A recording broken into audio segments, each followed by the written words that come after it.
Hello ඉතින් කොහොමද ඔයාලට අද මේ බයිසිකලයකුත් අරගෙන කොහෙද යන්නේ කියලා බලනවා ඇතිනේ. ඉතින් මේ අපේ ලොකු බබාගේ බයිසිකලේ. දැන් මේක අරගෙන අවුරුද්දක් විතර වෙනවා. මට මහත්තයා බයික් එකක් චූටි බයික් එකක් අරන් දුන්නා. ඉතින් ඒ අරන් දෙනකොටම තමයි මේ අපේ ලොකු බබාටත් මේ බයිසිකලේ අරන් දුන්නේ. ඉතින් එයාට පදින්න බැරුව කාලයක් තිබ්බා. මොකද එයා හරි බයයි. ඉතින් දෙපැත්තට රෝද දෙක හයි කරලා තිබ්බා. ඊට පස්සේ ටිකක් පදිනවා ගොඩ කාලයක් තිස්සේ තිබ්බේ ඉතින් ගේ ඇතුලේ. ඉතින් මෙහෙම තිබිලා කොහොම හරි මෙයා ළඟදී තමයි බයිසිකලෙ පදින්න ඉගෙන ගත්තේ. දෙපැත්තේ රෝද දෙක නැතුව. ඉතින් පයේ පදිනකොට බයිසිකලේ එක එක ලෙඩ. ඒ කියන්නේ ස්ටෑන්ඩ් එකක් නැහැ බයිසිකලේට. ඊළඟට හැන්ඩල් එක බුරුල් වෙනවා. ඔන්න ඔය වගේ ප්‍රශ්න. ඉතින් ওই නිසා අපි බයිසිකලේ අරන් ගත්ත තැනටම අරන් බයිසිකලේ චුට්ටක් හදවන්න. ඊට පස්සේ මේ අපිට හිතුණා අපේ පොඩ්ඩටත් අරන් දෙන්න ඕනේ කියලා චූටි බයිසිකලයක්. කොල්ලෝනේ ඉතින් හරි ආසයි එක එක ඒවා තල්ලු කරන් යන. ඉතින් අපේ නංගිලා ගෙදර ගියාමත් ඒ බබාගේ ගෝ කාට් එක තල්ලු කරගෙන එහෙ මෙහෙ යනවා. ඉතින් ඒ හින්දා මේ බයිසිකලයක් අරන් දෙන්න ඕනි කියලා හිතුවා. ඉතින් මේ බයිසිකලේ නම් රුපියල් මට මතක විදිහට 6500ක් වුණා. මම මේක වීඩියෝ එක ගත්තට එඩිට් කරන්න උනේ නැහැ. ඉතින් එඩිට් කරගන්න සතියක් විතර ගියා. ඊට පස්සේ වොයිස් කරන්න තව සතියකමාරක් විතර ගියා. ඉතින් බබාලා දෙන්නගේ වැඩත් එක්ක මොකද මේ දවස්වල නිවාඩු හින්දා මේ අයියයි මේ මල්ලි අක්කයි දෙන්නත් එකම ගෙදරනේ. ඉතින් වලි උදේ ඉඳලම වලි බේරනවා ඉවරයක් නැහැ. ඒ නිසා ටිකක් අමාරුයි වැඩ කරගන්න. ඉතින් රෑටත් එහෙමයි දෙන්නගේ හොරතලේ. ඉතින් දෙන්නව නිදි කරවන්න ඕනේ. ලොකු බබා ඉස්සෙල්ලා නිදා ගන්නවා. පොඩි බබා ටිකක් රෑ වෙනකන් ඉන්නවා. ඉතින් ওই වැඩ කරනකොට YouTube channel එකේ වැඩ ටික මග ඇරුණා. ඉතින් මං කියාවේ පොඩි බයිසිකලේ අපි ගත්තා. ඉතින් ලොකු බයිසිකලේ ෆික්ස් කරනකම් තිස්ස ටවුන් එකේ තියෙනවා මේ දවස්වල මේ ප්ලාස්ටික් බඩු සේල් එකක්. ඉතින් අපි චුට්ටක් ආවා මේ පැත්තට. අපේ වීඩියෝස් බලනවා නම් ඔයාලා දන්නවා ඇති. අපි වැල්ලවායි ගියානේ බඩු ගන්න. ඉතින් ඔන්න ඔය විදිහෙම සේල් එකක් තමයි තිබ්බේ. හැබැයි බඩුවල මිල බලනකොට නම් සමහර ඒවා වැල්ලවායි වගේම ලාභෙට තිබ්බා. හැබැයි සමහර ඒවා නම් ගණන්. ඒ කියන්නේ සමහර දේවල් තිබ්බා. ඒ කියන්නේ කඩවල් වල විකුණන ප්‍රයිස් එකටම සේල් එකෙත් තිබ්බා. ප්‍රශ්නයක් තියෙනවා හැබැයි මේ මිල කොහොම වුණත් ගොඩාක් බඩුවල දෝවිලි වැදිලා. ඒ කියන්නේ බබාලගේ හෙයා බෑන්ඩ් එහෙම තිබුණ හෙයා ක්ලිප්ස් වගේ ඒවා තිබ්බා. ඉතින් අර ප්ලාස්ටික් නොවන දේවල් දැන් අර තියෙනකොට ඒ වගේ පොඩ්ඩක් ඩස්ට් එක වදිනවා වැඩි. අපි නම් මෙතනින් ගොඩාක් දේවල් ගත්තේ නැහැ යාළුවනේ. මොකද මේ අපිට හිතුණ ඇත්තටම මේ ප්ලාස්ටික් බඩු කෑලි නිකන් ගෙදර කොට ගහගෙන තේරුමක් නැහැ. මම සාමාන්‍යයෙන් එහෙම කොට ගහගන්න කැමති කෙනෙක් නෙමෙයි. මං කැමති බඩුව ඇත්තටම අඩුවෙන් පාවිච්චි කරන්න. කුස්සියට උනත් අර සුකුරුත්තන් බඩු වලට මම එච්චරම කැමති නෑ. මොකද ඒවා දූවිලි වදිනවා. එතකොට හැමතිස්සෙම පිහි දාන්න ඕනේ. ඒවට තව කාලයක් යනවා.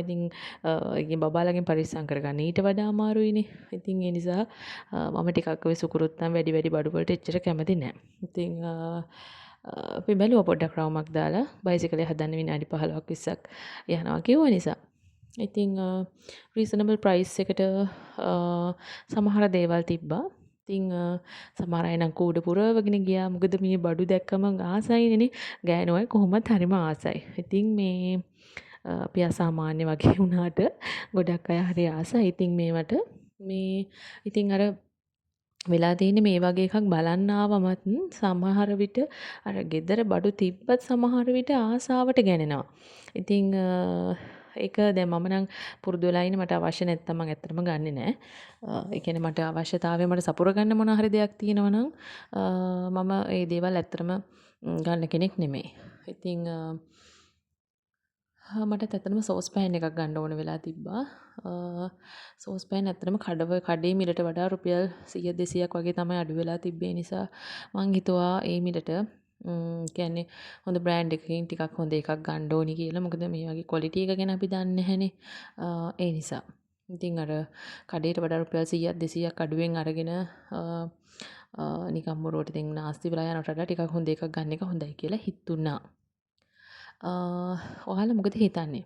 ඉතින් මේ ඔයාලත් සාමාන්‍යයෙන් මේ වගේ කඩයක් මේ වගේ සේල් එකක් මේ වගේ බඩු තියෙන කඩයක් දැක්කම අර ගන්න පිස්සු වැටෙනා වගේ අයද එහෙම නැත්නම් මං වගේ කියන්නේ වැඩි බඩු වලට කැමති නැති මිනිමලිස්ට් කෙනෙක්ද කියන්නේ අවමවාදියෙක්ද අවමවාදියෙක්ද මම නම් අවමවාදියෙක් මං හරි ආසයි බඩු අඩු වෙන තරමට මේ මොකද මට ලේසි ඇත්තම කිව්වොත් මං චූටි කාලේ හරි ආස කරා ලොකු ගෙදරකට තට්ටු දෙකේ ගෙදරකට ඊළඟට කාමර ගොඩක් නාන කාමර ගොඩක් අර ෆිල්ම් වල පෙන්නන්නේ.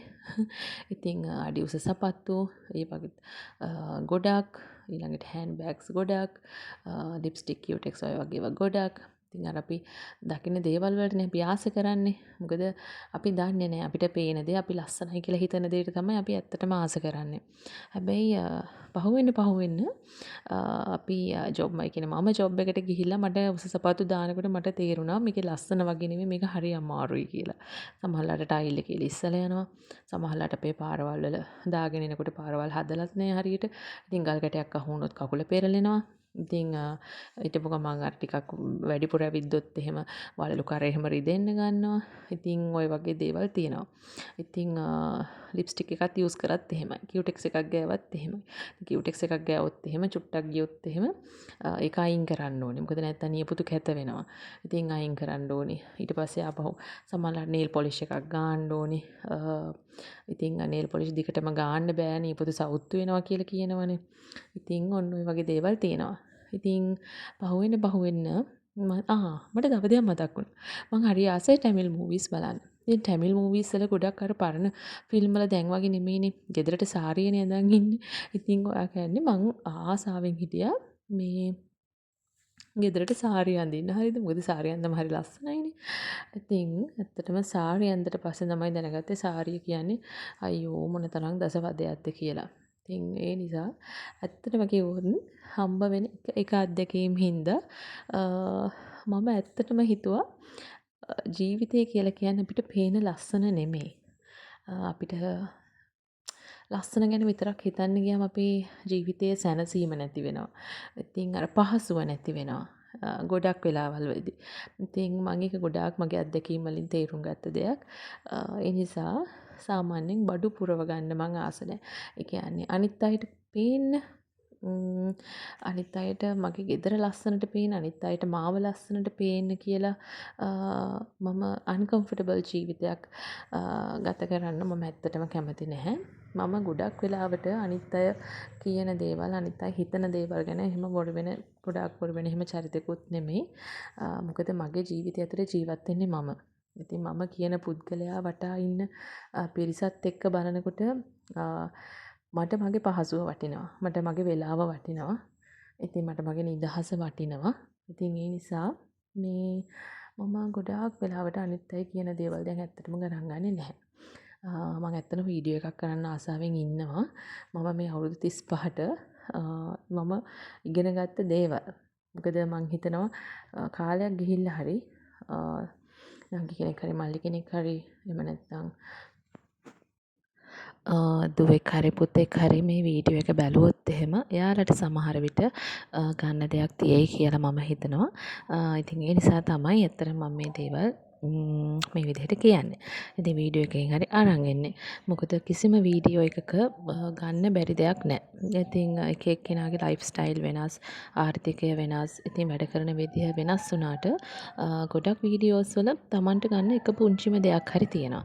ඉතින් ඒ නිසා මමත් හිතුවා මගේ වීඩියෝ එකකිනුත් කවුරු හරි අනාගතේ කවුරු හරි දෙයක් බැලුවොත් එහෙම මේ මිනිමලිස්ට් කියන සංකල්ප එහෙම නැත්නම් අවමවාදය කියන එක කොච්චර ජීවිතේට සැහැල්ලුවක් ගෙනත් දෙනවද සහ කාලය ඉතිරි කරනවද කියන එක. ඒක තමයි ලොකුම දේ. කියන්නේ කාලය ඉතිරි කරනවම වාදයෙන් ගොඩක්. ඉතින් අර බඩු මුට්ටු කොට ගහගෙන හිටියට පස්සේ වස්පස් කරන්න, ඉතින් පිහි දාන්න ඕවට යන කාලය ගොඩක් අඩු වෙනවා. ඒ වගේම තමයි අස් කරනවා කියන එක සමහර අයට නම් විනෝදාංශයක්. මම දන්නා ඒක. සමහර අයට විනෝදාංශයක්. මොකද මටත් සමහර වෙලාවට දැනලා තියෙනවා ගියස්පස් කරන එක විනෝදාංශයක් කියලා. නමුත් ඇත්තටම දැන් බැලුවොත් එහෙම මේ බබාලා දෙන්නත් එක්ක මේ විශේෂයෙන්ම මගේ චූටි බබාත් එක්ක ගෙවන කාලේ ගියස් කරනවා කියන එක මට සමහරලාට හීනයක් වගේ. ඉතින් ඒ නිසා මේ බඩු අඩුවෙන් තියෙනකොට ඇත්තටම අස්පස් කරගන්න ලේසි. මොකද එයාලා වනසනවත් අඩුයි. බඩු අඩු වෙනවා කියලා කියන්නේ ඒ කියන්නේ ගෙදර වෙනසන මේ ප්‍රමාණය අඩු වෙනවා කියන එක. ඉතින් ඒ නිසා බඩු නම් ගොඩාක් පුරව ගන්න මම නම් කැමති නැහැ. ඉතින් මෙන්න මේ වගේ දේවල් තිබ්බා. අපේ මහත්තයාත් බැලුවා ගන්න ඕනේ දේවල් මොනවද කියලා. මම ගොඩාක් මේ හොයනවා පළතුරු වහලා තියන්න පුළුවන් එකක්. ඒ කියන්නේ පළතුරුවට අර කෝඳුරුව වහන්න නැති වෙන්න, මැස්සෝ වහන්න නැති වෙන්න මේ දැන් කෝඳුරුව වහන්න මේ මැස්සෝ වහන්න නැති වෙන නම් සමහරවිට ඔය අපි අර මේ කැම මේසට බත් ඇරියට පස්සේ මේ කැම ඇරියට පස්සේ වහන කූඩ තියෙනවනේ ඒ වගේම වහන්න පුළුවන්. නමුත් වෙලා තියෙන්නේ කෝඳුරුව වහන එක එකෙන් අඩු කරන්න බෑ. ඉතින් අර ගොඩක් වෙලාවට චූටි හරි කැපිමක් හරි කොහින් හරි තැලිලා හරි මොනවා හරි තිබ්බොත් එහෙම ඒකට කෝඳුරුව වහන එක නවත්තන්න බෑ. ඒ නිසා මම හොයනවා මේ දවස්වල පොඩි නෙට් එක වගේ තියෙන මේ මම පිටරට channel වල නම් දැකලා තියෙනවා. මම මෙහෙත් හෙව්වා මට හම්බුන්නේ නැහැ. කවුරු හරි දන්නවනම් මට ලින්ක් එකක් හරි මැසේජ් එකක් හරි දාලා තියන්න පේජ් එකක නමක් හරි මොකක් හරි පළතුරු හරියට කියන්නේ සත්තුන්ගෙන් ආරක්ෂා වෙන්න වහලා තියන්න පුළුවන් මොනවා හරි තියෙනවනේ. ඉතින් ඔන්න බලන්නකෝ මෙයාගේ මොනේ සතුට. ඉතින් කොච්චර සල්ලි නැති වුණත් අවශ්‍ය වෙලාවට අවශ්‍ය දේ යාළගේ වයසට ලැබෙන්න ඕනේ. මොකද යාළගේ මේ වයස නම් ආපහු එන්නේ නැහැ. ඉතින් ඒ නිසා පිටුරු කරගන්න සල්ලි වලින් මෙන්න මේ වගේ දේවල් තමයි කරන්නේ. එහෙනම් අදට ගිහින් එන්න.